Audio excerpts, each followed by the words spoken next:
Masyarakat Halmahera, Maluku Utara. Dengan segala hormat, saya Anissa Madaniah memberitakan tentang tambang emas yang ada di Halmahera. Pemberitahuan ini sengaja saya menggunakan bahasa Indonesia dan tiada satupun kata-kata intelek agar seluruh lapisan masyarakat bisa memahami semua apa yang saya tuliskan. Perlu kalian ketahui bahwa tambang emas yang paling terbesar di seluruh Indonesia tempatnya bukan di Papua, tapi tempatnya berada di Halmahera, Maluku Utara. Tambang emas itu milik negara kita. Artinya, emas itu hanya milik negara.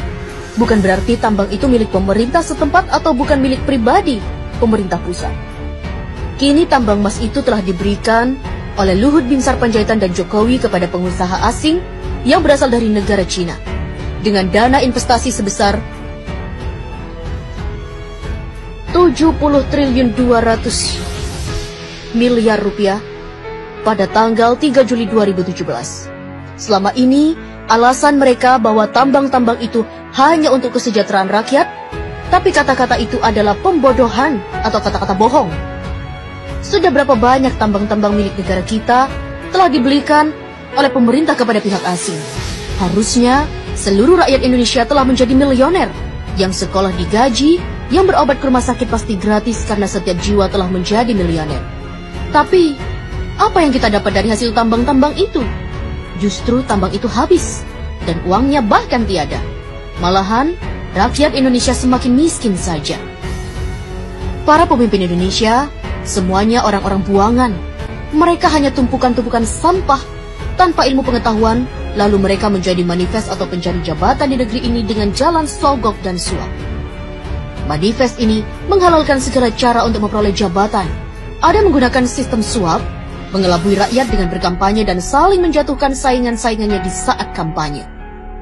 Mereka ini orang-orang yang mengaku beriman kepada Allah, tetapi mereka ini para pelanggar firman-firman yang telah dibuat oleh Allah di dalam kitab suci Al-Quran. Bahkan mereka-mereka ini tidak menguasai ilmu pengetahuan dasar, dan mirisnya adalah gelar mereka dapat dari hasil membeli atau menebus di sebuah universitas. Sehingga mereka membuat kerusakan pada negeri ini. Bahkan mereka pun sangat berani merusak bumi ini. Maluku Utara adalah provinsi yang paling terkaya di bumi pertiwi ini. Akan tetapi, warganya dimiskinkan secara sengaja. Wahai saudaraku, ketahuilah oleh dirimu bahwa Maluku Utara adalah provinsi termiskin se-Indonesia. Karena pemerintah pusat dan gubernur daripada serta wali kota Maluku Utara yang sengaja memiskinkan warga di sana. Karena Halmahera mengandung batu bara, nikel, tembaga, biji besi, gas, minyak, emas, dan lain-lain. Tambang emas di Halmahera potensinya lebih dari 5 kali lipat dari tambang emas yang ada di Papua milik Freeport. Tambang emas di Halmahera dirampok secara legal melalui pemerintah pusat, dan tambang itu dirampok oleh PT Nusa Halmahera Minerals dan PT Sanatova. Lokasi tambang tersebut di kota Tidore dikuasai oleh PT Satanova di Kecamatan Obat Tengah dan diberi jatah eksploitasi seluas 9.000 hektar. Dan potensi emas nggak bisa ditebak karena emas betat itu sangatlah banyak jumlahnya. Di bagian selatan Gosowong, Maluku Utara, dikelola oleh PT Nusantara Nusa Halmahera Mineral. Pada tahun 2016, mereka berhasil mengantongi emas seberat 10 ton di Pulau Bacan, di Obi, dan di Kayoa. Ketiga lokasi ini, pasca pelantikan Gubernur DKI dan pasca pelantikan Gubernur Maluku, akan diberikan secara lelang pada pengusaha yang bermodal sangat besar. Ketiga lokasi ini belum dikelola. Lokasi ini berpotensi logam emas yang sangat melimpah ruah. Jika hasil tambang emas itu dibagikan kepada seluruh rakyat Maluku, maka provinsi akan menjadi nomor 1 terkaya di seluruh dunia.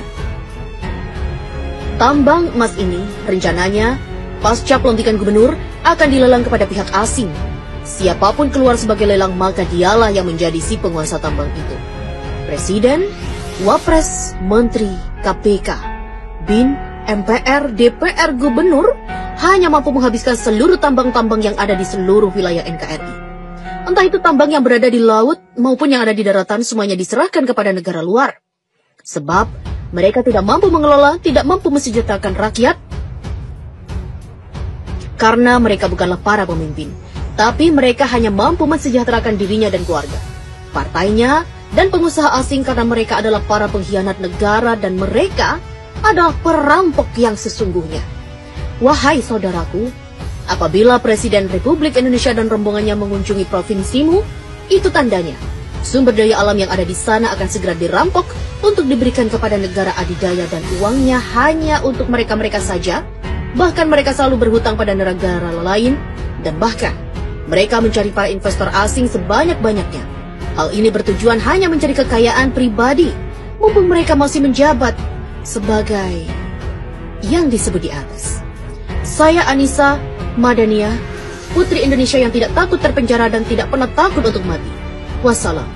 Mohon diviralkan biar sampai ke tangan para pejabat yang amanah. Dan bahkan mereka-mereka ini tidak menguasai ilmu pengetahuan dasar dan mirisnya adalah gelar mereka dapat dari hasil membeli atau menebus di sebuah universitas.